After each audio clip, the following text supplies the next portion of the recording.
before we get started. Okay. Julia.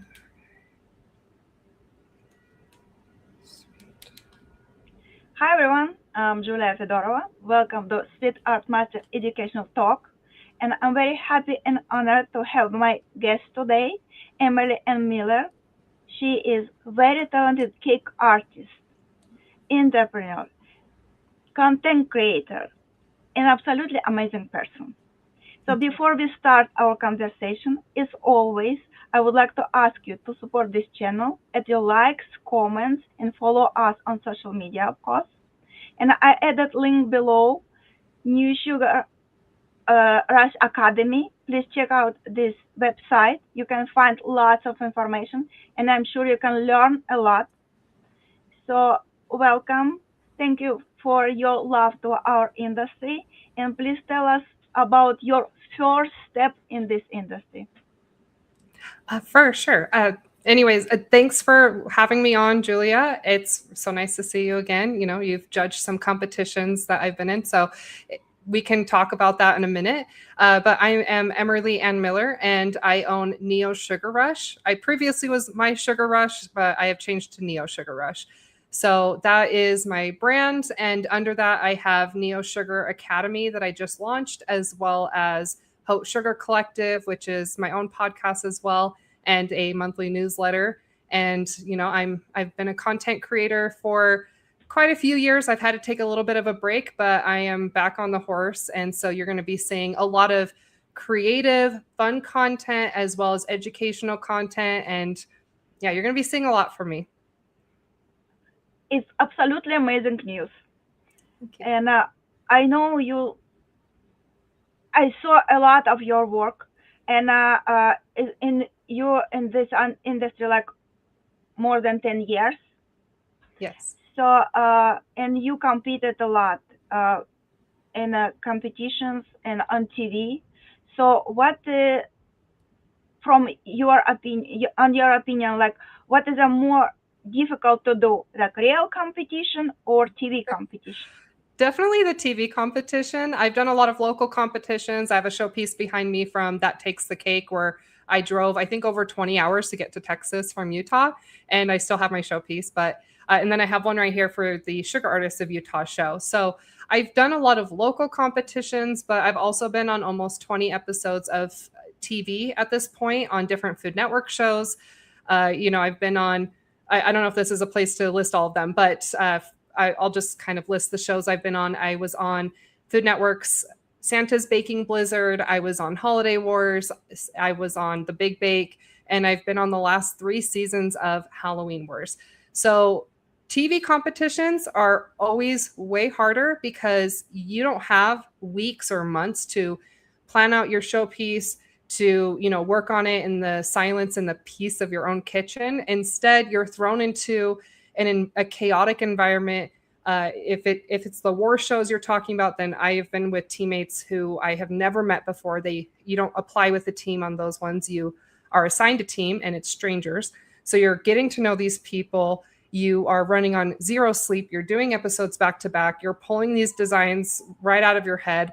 And you're in kitchens that you're not familiar with, you're not comfortable with. You have to just rely on what is available to you. You don't get to run to the store. And so you have to be a lot more creative. But also, like, it's a marathon. It's not, you know, it's a lot of energy goes into it. And a lot of people struggle with it. And, you know, it's something that I have found I'm good at, because when it comes to these Food Network shows, I thrive under pressure. I love pressure. And so I don't mind doing the time competitions. They're way harder. And I have endurance. I'm not the most like athletic person, but I have endurance. I'm a stubborn mule. So I always get to the finish line. And yeah, but I love both for different reasons. But if I could just keep doing Food Network shows, I would just keep pumping them out. What is your advice for people who wanna make first step in competing?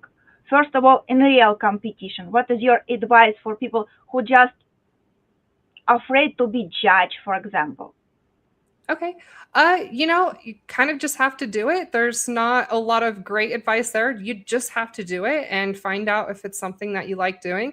I have competed in a lot of competitions over the years, and what I've always submitted has not always been my best work. And, from the very beginning, like I wasn't always making the best cakes, I wasn't winning. And it took me a long time to build up to that. But it was still so much fun showing up with this cake that I've put so much hard work into. And then you set up your cake and then you get a look around at what everyone else has done. And you get so inspired by that. And also, you have a chance to talk to other cake decorators in your community. Maybe you admire something that they've done on their cake, and you can go up to them and be like, wow, I really love what you did. How did you do it? And a lot of times they're willing to share. And so you get a lot of great advice, you get a lot of inspiration, it drives community. And yes, you're going to be judged, and that's okay. It can be a little bit harsh, and sometimes you can be hard on yourself, but I always take constructive criticism and I think, okay, I know what I can do better. Also, something that I've done is I've done competitions and I've looked at who I've lost to, and I'm like, wow, it's because they're better at XYZ. And I've taken classes from my competitors because I'm like, okay, they obviously are really good at their lane. That's what made them stand out. I want to learn from them. One of them would be Sachiko. I lost against her on my first Food Network show, and when she came to Utah a couple years later, I signed up for every class that she had. And it's not something that I am negative about. I love learning from other people, and you have to just go into these competitions and just go into it with an open mind. And if you like it, keep doing it. What about your advice for people who want to be stars on TV? Okay, that's a whole other set of things. If you want to be a star on TV, first of all, you have to stand out. So, if you are just dressing very plain, your hair is very plain, stuff like that, unfortunately, Anyway, you should start competing first. Yeah, yes. competition. Yeah. But yeah, you should get some practice with local competitions. But if you want to be a TV star, do these TV shows, a lot of times it's not just your talent, it's also your personality. And so that's where you need to find unique ways to stand out in the interview process and on TV so that you can be noticed and you can be picked, because there's thousands of people that apply for these shows. And so anything you can do to stand out visually, a bubbly personality, a dark personality, anything like that, then that's what you can do to, kind of pivot into doing TV shows as well. Be unique. Be unique. Yep. I know you studied in college after you work in bakeries. Yes. So did your approach change after education? Did you see differently on art and creativity? Yes, good and bad, actually. I have an interesting take on this. So, yeah, like you said, I worked at several bakeries. I worked at a grocery store bakery. I worked at a cupcake shop that had won Cupcake Wars. And, I did that for combined less than 2 years was between those two jobs. And then I very impulsively ran away to Bonnie Gordon College of Confectionery Arts. I left my husband in Utah. I'm still married, but at the time I left him behind, and I ran away to this cake design college in Toronto, and I moved across the country into another country. And so it was a really amazing experience because I already had like buttercream experience working at the grocery store and production experience. And then when I worked at the cupcake shop, I was mixing batters and buttercreams, and I was learning to work with fondant. And so I had like a lot of experience already, but it also didn't feel like enough. And I thought that I wouldn't have enough going into this school. But when I went to Bonnie Gordon College, I actually had not the most experience, but I was one of the most experienced students. A lot of people had never touched cakes before. And so I went to this college. It was a 4-month program. I got my confectionery arts diploma, and I learned a lot of baking, like more specifically cake baking. And then I learned decorating, and we started from the ground up. And so I learned a wide variety of everything, and having the knowledge before, it really just took all of that, filled in all the gaps in my knowledge, and helped me to, start to refine my technique a little bit. But coming back from that, I had this great experience, great base knowledge. But a couple years after I was back, I was really trying to push myself to be a better decorator. I wanted to start doing bigger, bold designs. I wanted to get into weddings, 3D, all that stuff.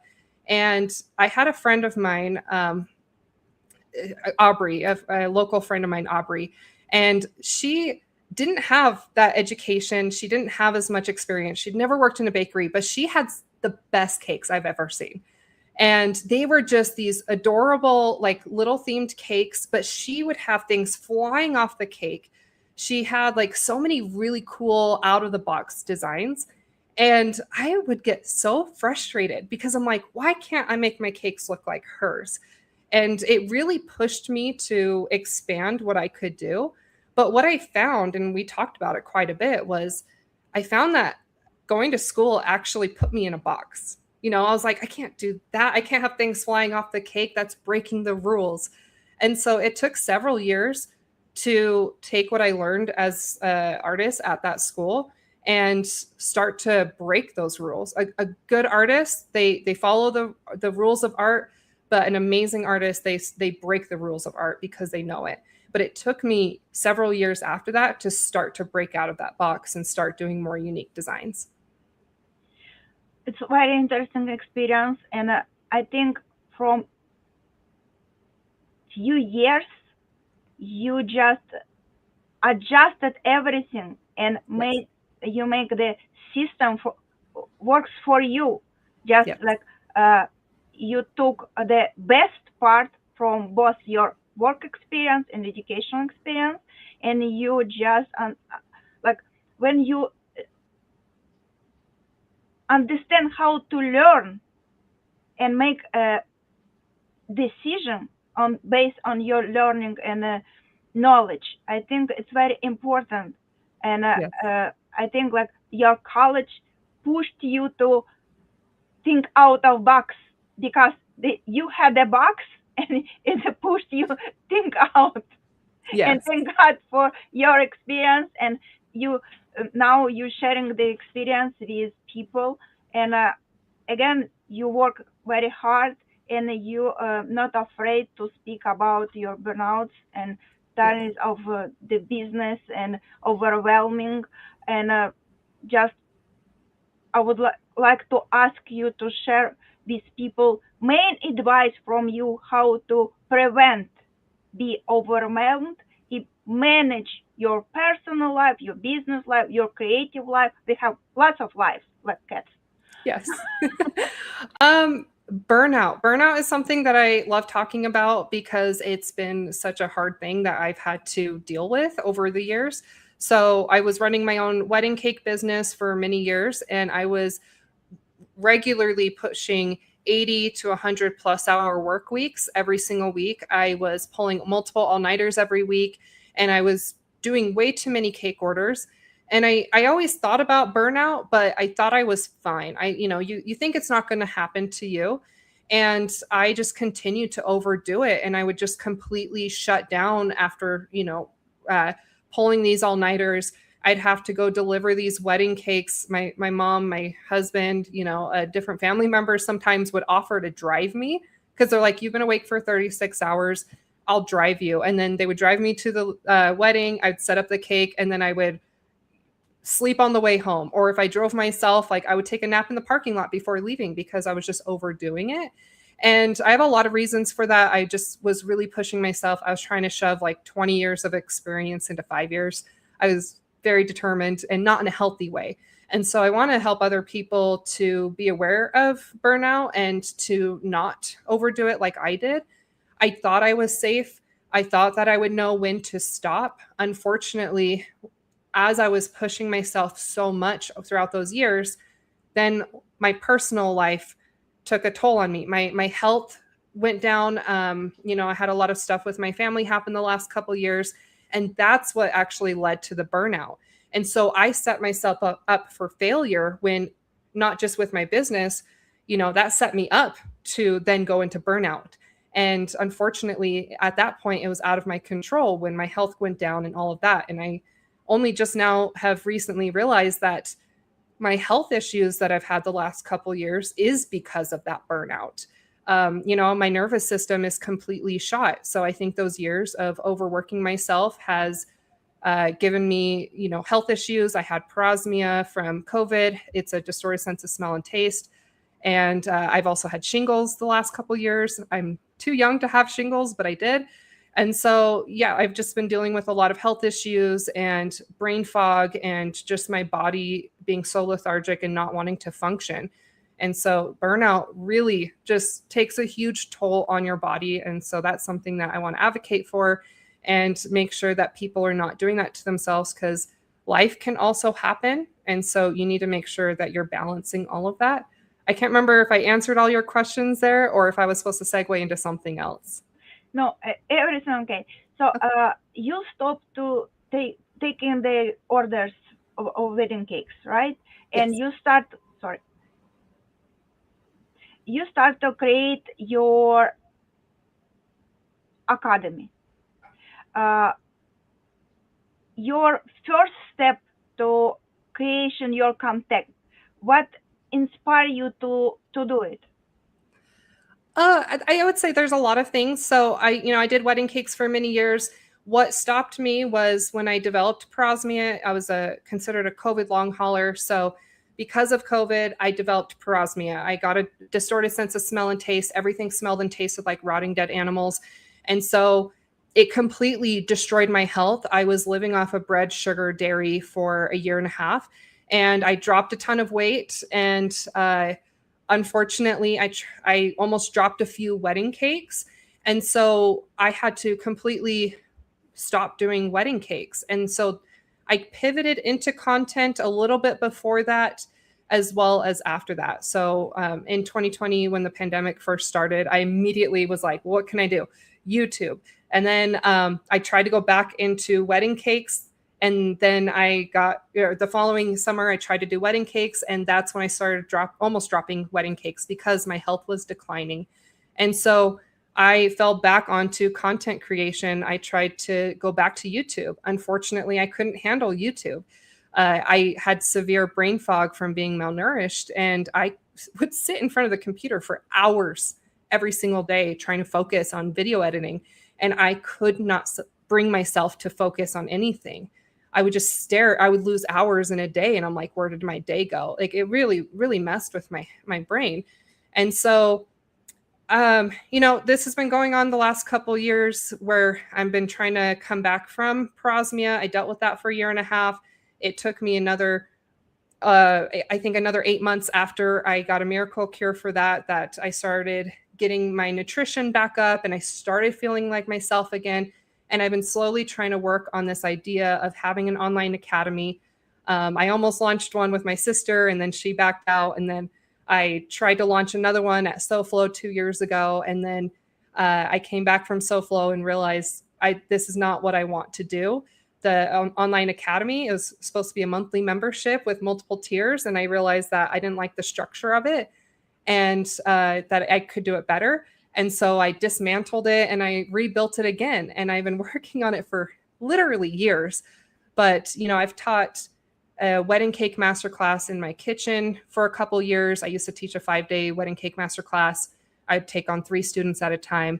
And I loved teaching out of my kitchen. I loved teaching that masterclass. And then I taught a 3D cake masterclass. And, I wanted, as much as I love the personal touch, online is the way to go these days, and I can reach more people. And a huge motivation, why I talked about my health issues, is a huge motivation for what I'm doing is if I'm online, it doesn't matter if I have bad days. I have a lot of health issues. And so if I need to take a day off, a week off or something, I can do that. And so because of all these health issues, I'm trying to set myself in a way where I can still show up. I can still reach out to people. But if I need to sit in my bed and work on my computer and take it easy and not push myself too hard from day to day, then I can do that too. So that's really pushed me to pivot into the Neo Sugar Academy, and also right now trying to get back up and running as well. So trying to do it all. It's a lot, but that's like a huge reason why I have Neo Sugar Academy, is so that I can take these master classes that I've taught in person.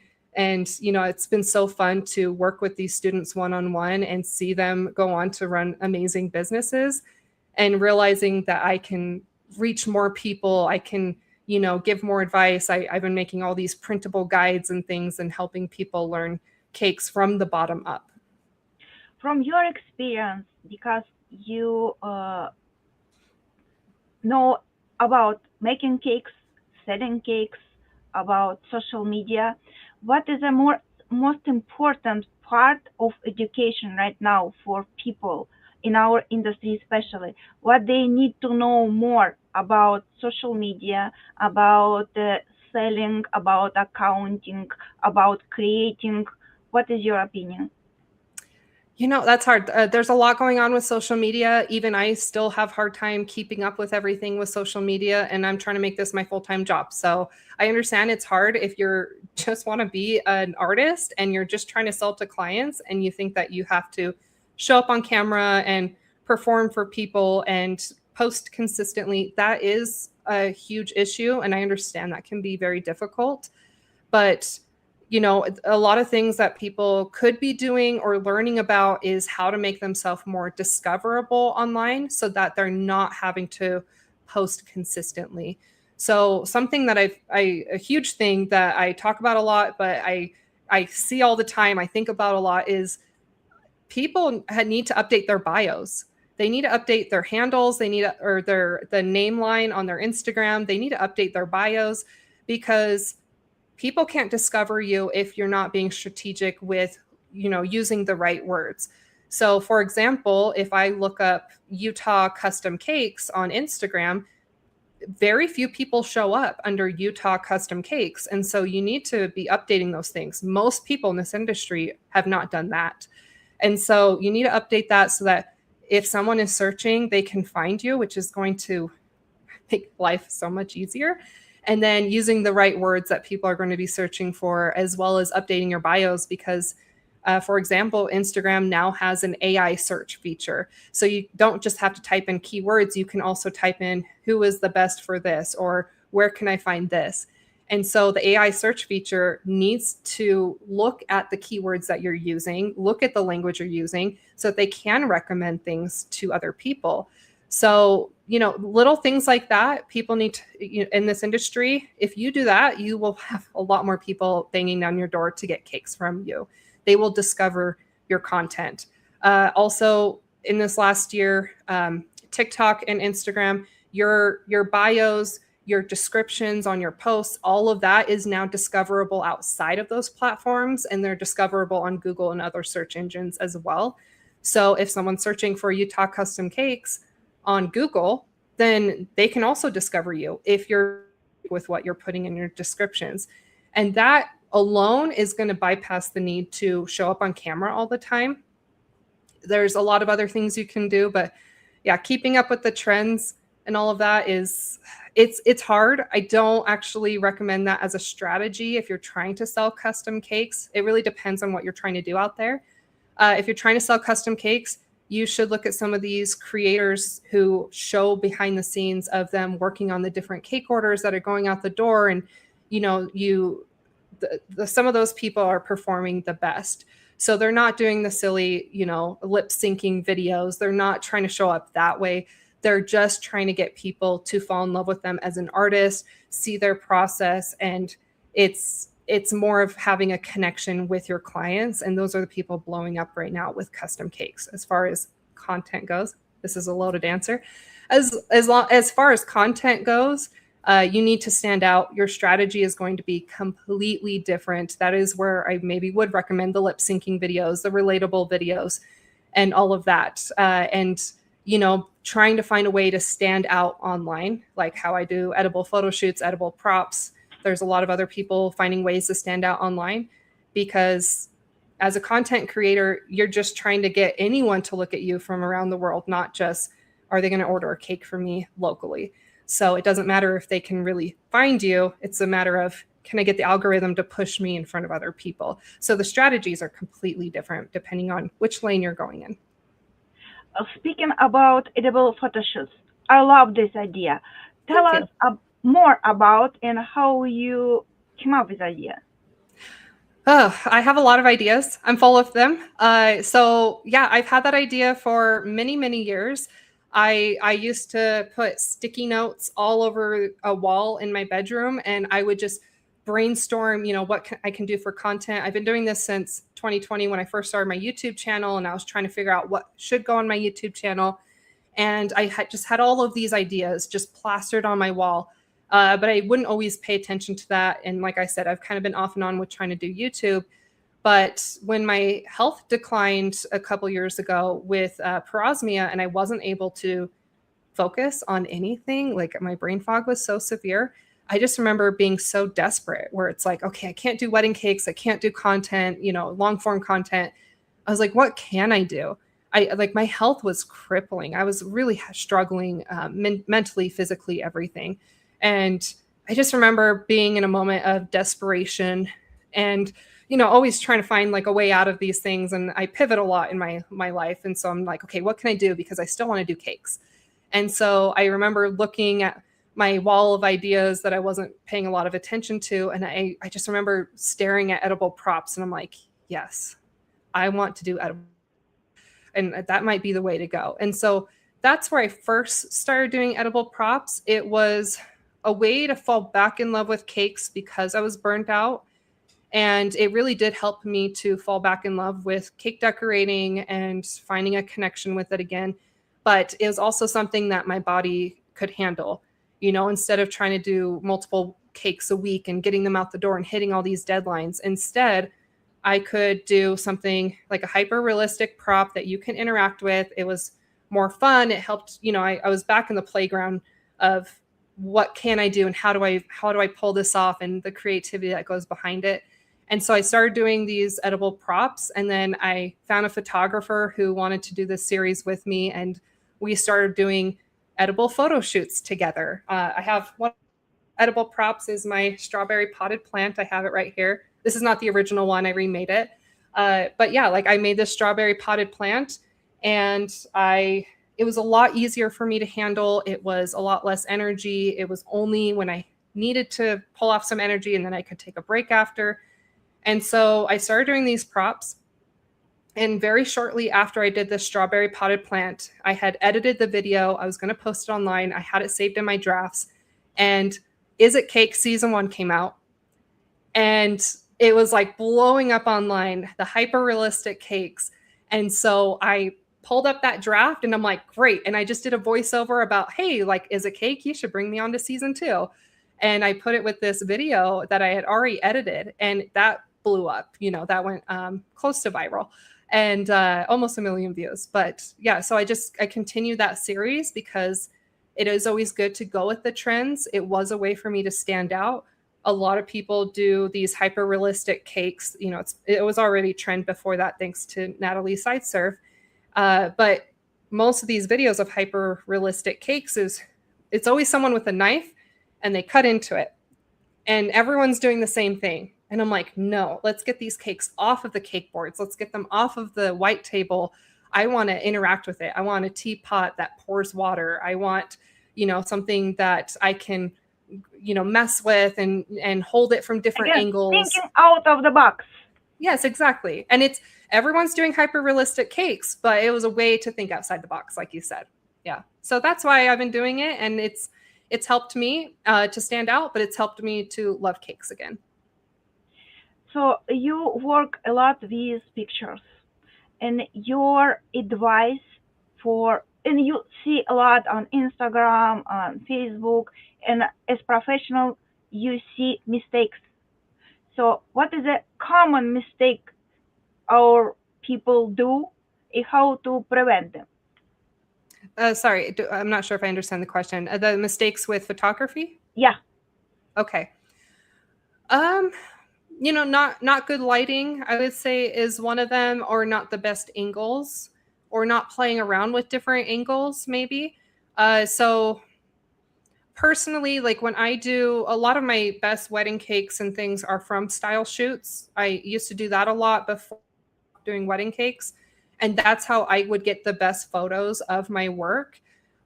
Because a lot of times, like I would take my cakes to venues and the lighting would be bad. There'd be carpet on the wall behind the cake, like not the best angles that I could get of my work. And also brides they didn't always ask for the most adventurous designs.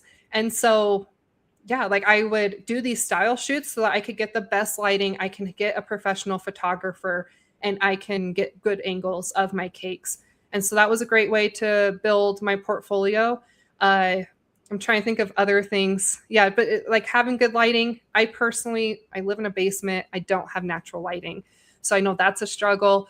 But something I did is I had this custom wall built behind me that I have with this like shiplap wall. So I had this custom made by a friend of mine so that I could easily put cakes on this shelf, and I bring big lighting over anytime I'm taking photos, and I'm able to get like a clean background and have like it's almost sometimes part of the branding too, having the consistent wall behind me.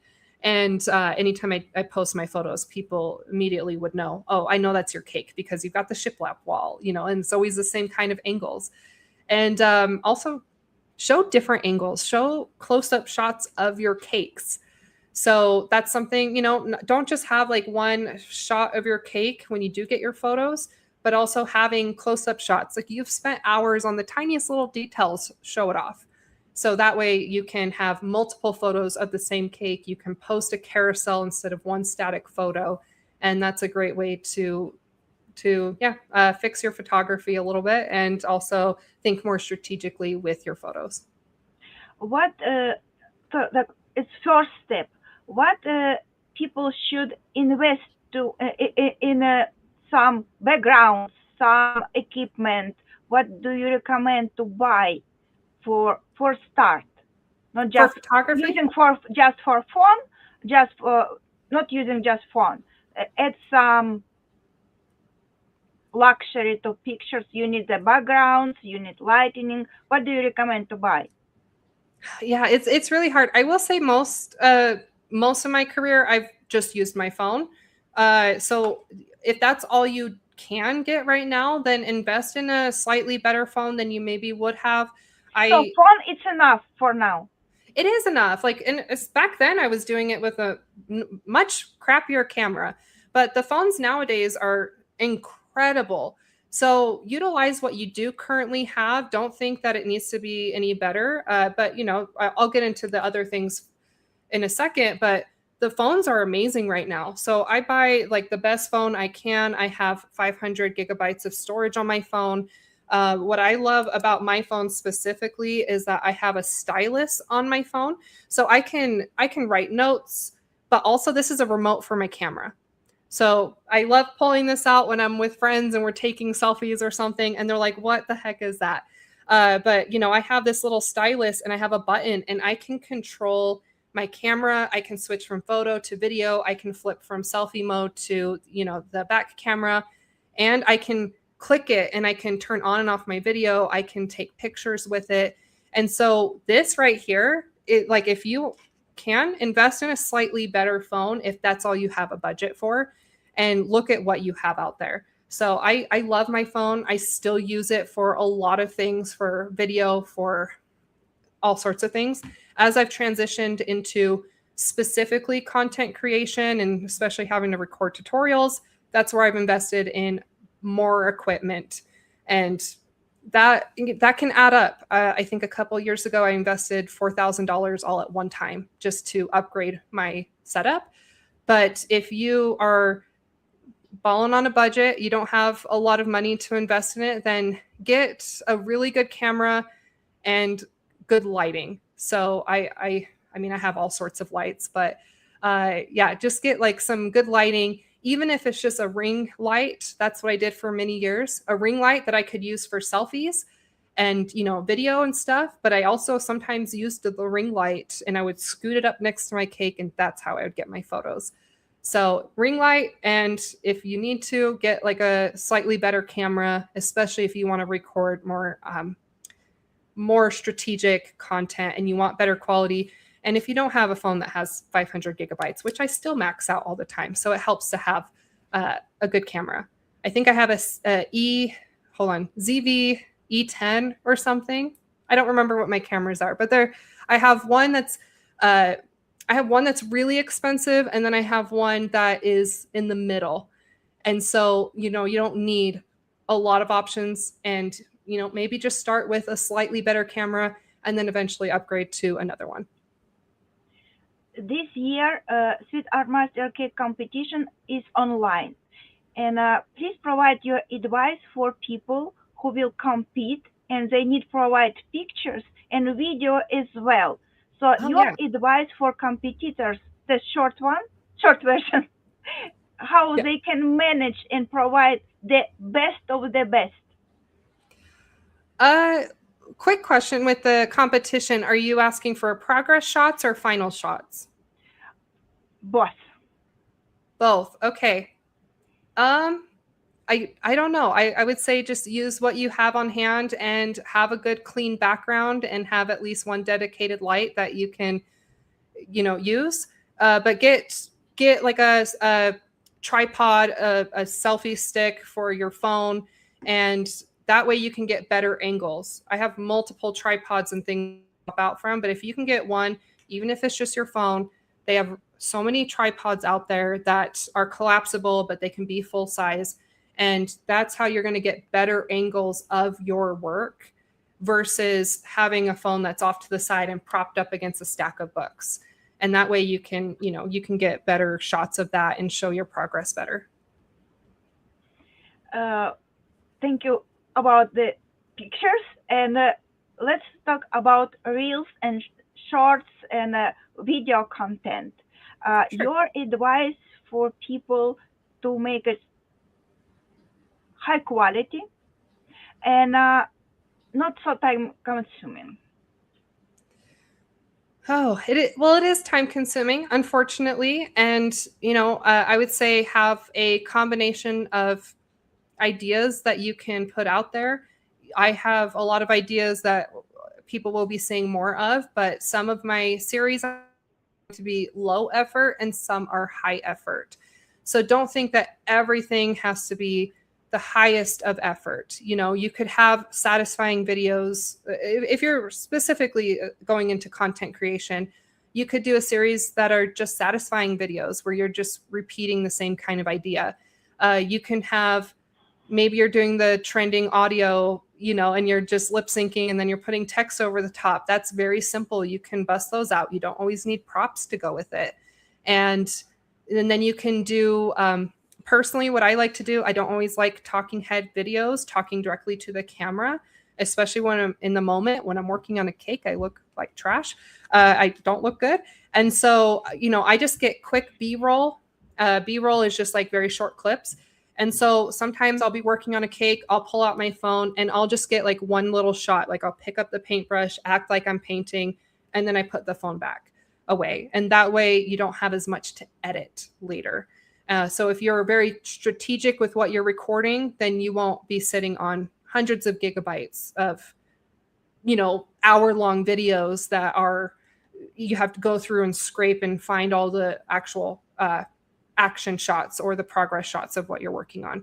So just whip it out, take a couple seconds, put it away. My next question about what do you prefer? People show more that progress of creation, like how they started on the middle and the almost done cake, or the final result of creation? I prefer to see the progress, and I think most people do prefer to see the progress. I'm a very curious person. I'm a student for life, and so I'm hooked on actually seeing how cakes and other things come together. I don't follow a lot of cake accounts. I do and I don't, but I put a lot of other things on my feed, and I like to see other artists how they do it, because then I start thinking, well, maybe I can do it too. And so it adds a level of curiosity that hooks people in and makes them want to keep watching. So they don't always want to see just the final shot. And I'm bored by the final shot. Usually by the time that comes up, I'm like, yeah, I don't care anymore. So yeah, the progress. People want to see artists in action. it's a very good point because everyone right now trying to touch the perfection, and they Yes. so afraid to show how they struggle. So it's I think like want to be perfect. It's not always right for everyone. Just we are people. We do mistakes, and it's not. Yes. It's our way to learn.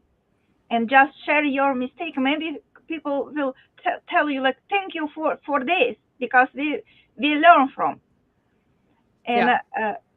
I know you work with mediums like fondant, gum based, uh, chocolate. What is your favorite? It's my first question. What medium is your favorite? And maybe you have a plan to improve yourself in some medium, or which medium you don't like. Sure. I would say isomalt. I've been a sugar artist on most of my TV show appearances. And so I love isomalt. I've taken over 10 classes from Sydney Galpern. I love learning from her. I love because it's more of a rare skill. And so I like doing projects that maybe people haven't seen yet because it's just not as many people doing it. So I love isomalt.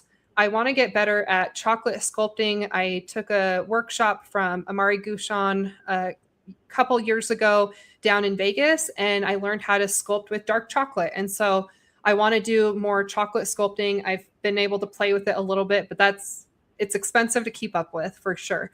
But yeah, I want to get For into chocolate sure. sculpting. It's so expensive. Especially nowadays. Yes, can't handle it. But yeah, like chocolate sculpting is something that I really want to get more into and become like more of a well-rounded sugar artist in all the mediums. So chocolate's next on my list. And uh the one that I hate sugar cookies. I hate sugar cookies. I hate royal icing so much. Like I can do it, but I'm not good at it. And that's so frustrating to me. I can pipe buttercream all day, but when it comes to royal icing, I don't get it. It doesn't connect up here. So I hope we will see more chocolate projects in the future. And Yes.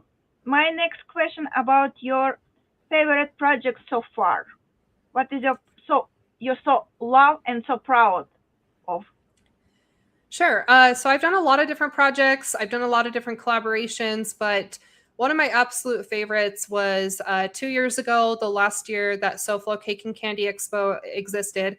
I did an 8 foot by 8 foot edible photo booth backdrop. So I do these photo shoots with a lot of friends of mine, and leading up to the expo, I was like, "What if we do a photo booth and that's edible?" And it was kind of a progression of what I had already been doing. And I got the showrunners at SoFlo to approve the idea. They even sponsored some of it. I got sponsors from, other brands out there like Icing Images and Satin Ice and Sydney Simi Cakes. Like I got a lot of people to sponsor it. And I spent 2 days with a bunch of Food Network stars. I think there was 9 of us. And it's all these people I've competed with or against throughout the years. And I got to pick, this team of people, and they were all really excited. And we flew into Florida and we built this 8 foot by 8 foot edible photo booth. And that was really hard. One of the hardest weekends of my life because I was also running the social media and TV stage that weekend. And so I was setting up the stage. I was getting ready for that. But I was also trying to direct all of these Food Network stars. And I just had to tell them like, hey, I trust you guys, figure it out. Like we had to improvise a lot of it on the spot. We had been planning for weeks or a couple months ahead.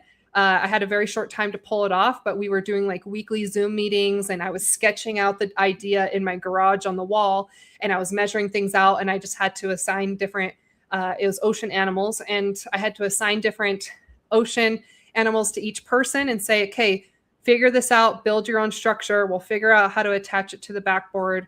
When we get there, we're going to have to build out the backboard. We had like rocks coming out. We had swimming fish on this. So we had fish swimming in a circle. We had a fish poking its head in and out of the rocks. We had lights on it. And we also had edible bubbles. So we could turn on a bubble machine and these edible bubbles would fly out. And that one I'm most proud of. I definitely had to let a lot of them kind of just figure it out. Like it was my idea. I still let it and brought it all together. But I also was trying to do a million other things. And so seeing everyone come together and build this really cool, huge photo booth and see people come up all weekend was so fantastic. That's, I would say, is my favorite so far. I'm sure it was amazing, and I'm sure you have lots of projects ahead. And Yes. again, you have a huge experience in this industry, and I'm sure the industry still can surprise you. So, what is main surprise so far from you, for you from this industry right now? Sorry, what's the question? My question is with your experience in this industry, and I'm sure the industry still can surprise you. What's the Yes. last surprise so far from this industry to you? I'm not really sure how to answer that. What has surprised me in this industry? I think going into this industry, I when I came back from school many years ago, back in 2015, I was working alone in my kitchen. It was very lonely, and I worked really hard to build a community, but and reach out to people. But then people started reaching out to me as well, and I love how big this community is. Especially once I stepped outside of Utah, started traveling to these expos and started interacting with people, going onto Food Network shows. And although there can be some competitiveness and sometimes the vibes are off because of that, but most people you meet in this industry, like we're all just excited to be here. And the love for each other and the camaraderie that comes with it, where we can admire each other's work, and it's amazing like how far the reach goes. And so I think like for a lot of people who are listening, if you are if you're feeling lonely working in your home kitchen, or you haven't stepped out there to go talk to other people, you should, because there's awards out there that you could win. There's community out there that you can interact with, and it's so much bigger than you could ever expect. And being able to get to know so many people in the industry one-on-one has been really amazing. And I never expected it to be this way. Like I did not go into it even knowing that this was a possibility. So I think that the main in our community that we can grow to support each other. So Yes. sharing is caring. It truly is. So when you just start as beginner, it doesn't matter how far you go. You always have the support from community and people who happy to share their knowledge and support you always. Yes. And even if it's just like on a small level, I have a cake friend of mine who lives 6 minutes away. And when I moved into the area near her, she got so excited because she's like, we're cake neighbors. And we borrow each other's stuff all the time. I have a full album on my phone of all of her tools and equipment. And so anytime I need something, I can look through it or reach out to her and say, hey, like I don't have a cake board, I don't have a box, or I need this specific mold, I don't want to buy it. And we are constantly like lending stuff to each other. And sometimes she's had to go out of town for family emergencies, and so she'll bring a cake over to my house, we'll put it in my fridge, and then I'll deliver it for her. Well, I've had to do that a number of times. And so even if like not on a larger level, even on a small level, that community and getting to know your friends, it can really help you to even just bounce those things off of each other, have ideas as well. It really helps get through this industry. Speaking about tools, what tool last year, for example, you were impressed of? Last time you were impressed of something, in something, something new tool, new mold, something you would like to share with us?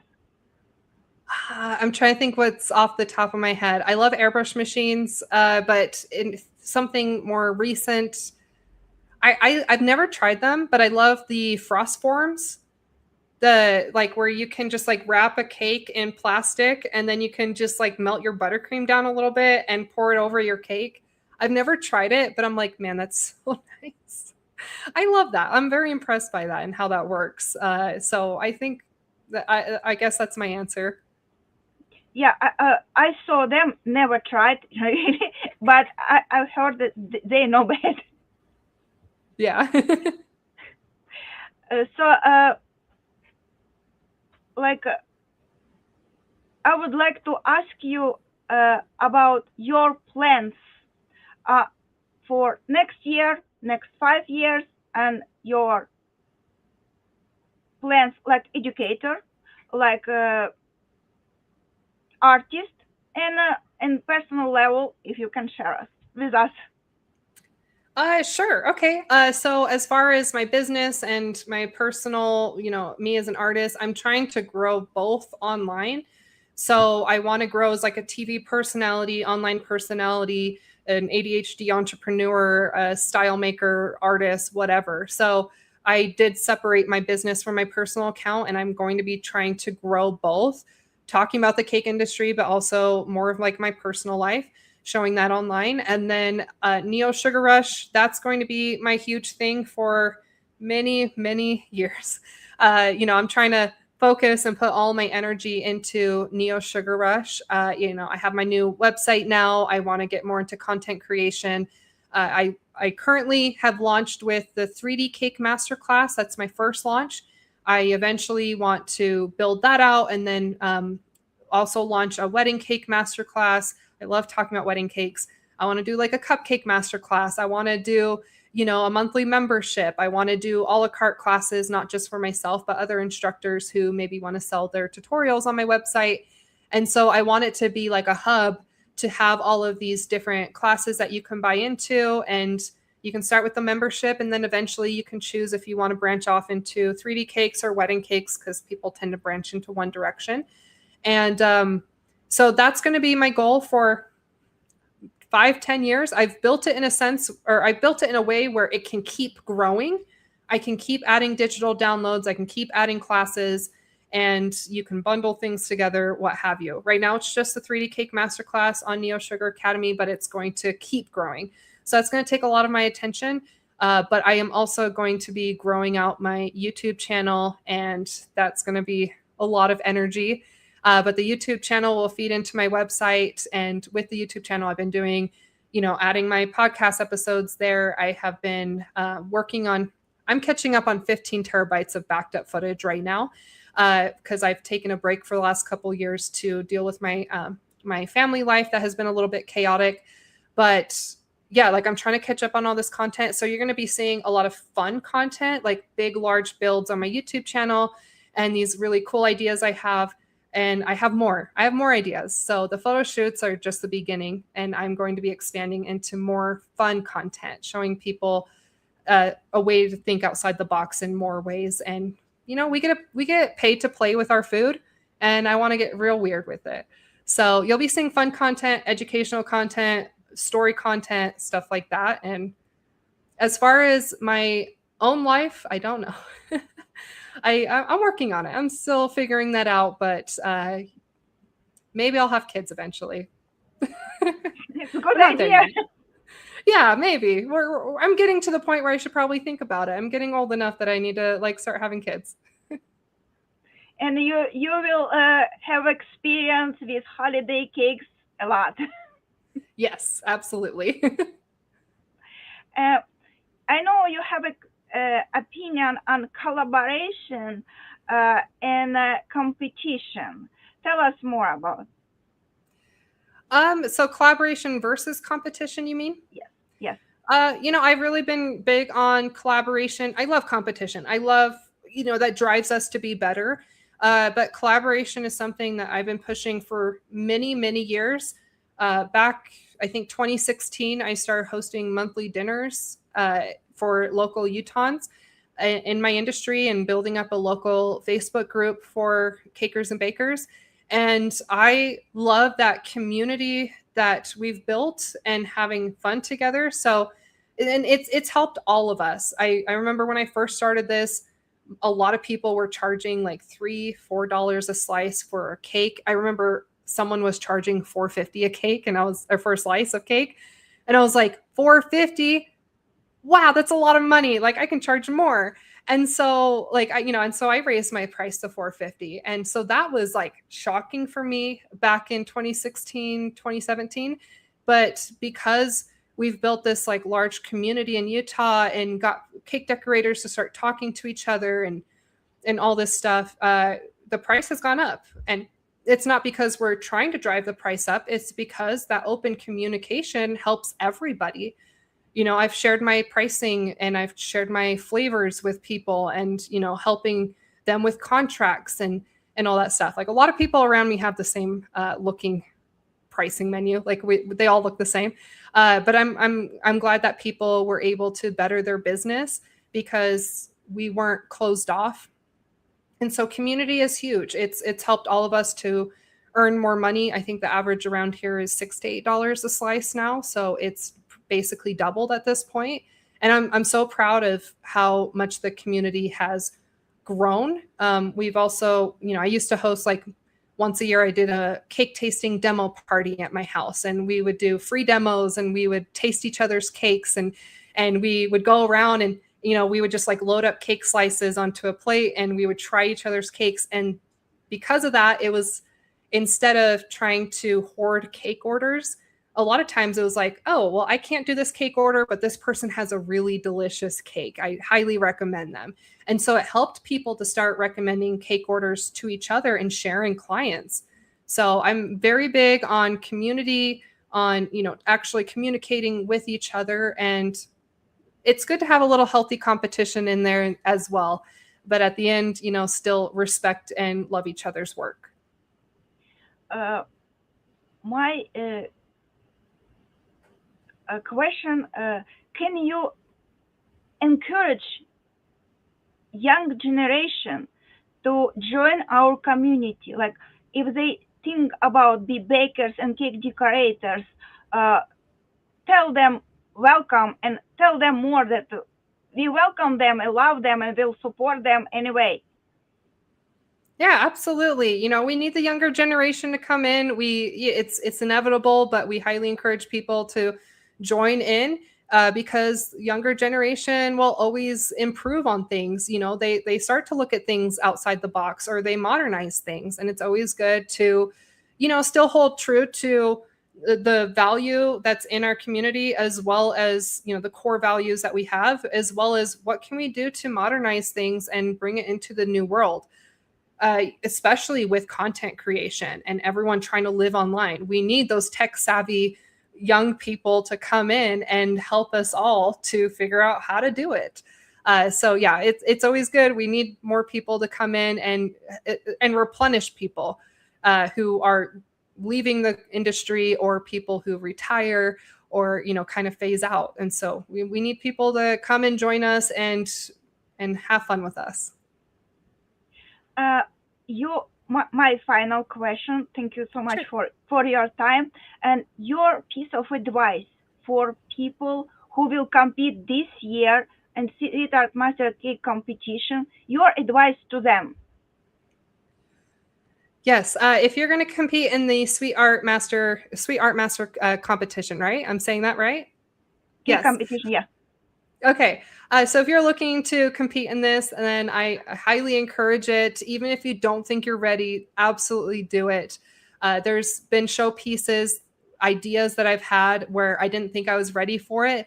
And because of a competition is why I've pushed myself to do these ideas that were out of my comfort zone. And then I found out that I could do it. So if you have a really awesome idea, an online competition is a low pressure way to push yourself, have that deadline, and have an excuse to try something new, try some new techniques. And it's a great way to get feedback on your work. And you've got Julia here. She's judged a competition of mine before, and she can be very hard, but also like very encouraging. Also, like she'll tell you exactly what you did right and what you did wrong. but that is a great way to improve yourself and know what to look for. I definitely recommend talking to other people who have done competitions and asking what they need to look out for or what you need to be strategic about. Simple things like putting feet on your board so that it lifts the board up from the table. The little tiny details, the finishing touches, like putting a ribbon on the board, those little things will matter. And so, it's also a great time to refine your overall presentation of cakes and, look at those small details and implement that into your other cakes that you're doing on a regular basis. But yeah, ask other people who have done competitions and see what judges look for and what you need to be careful with your showpiece.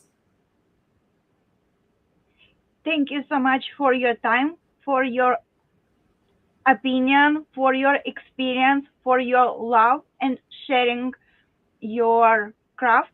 And again, Neo Sugar Rush Academy, the link below the video. And I hope we will meet again and Yes. speak about our communities and provide more advice for people. Thank you so much. See you soon. With love, Julia. Thank you.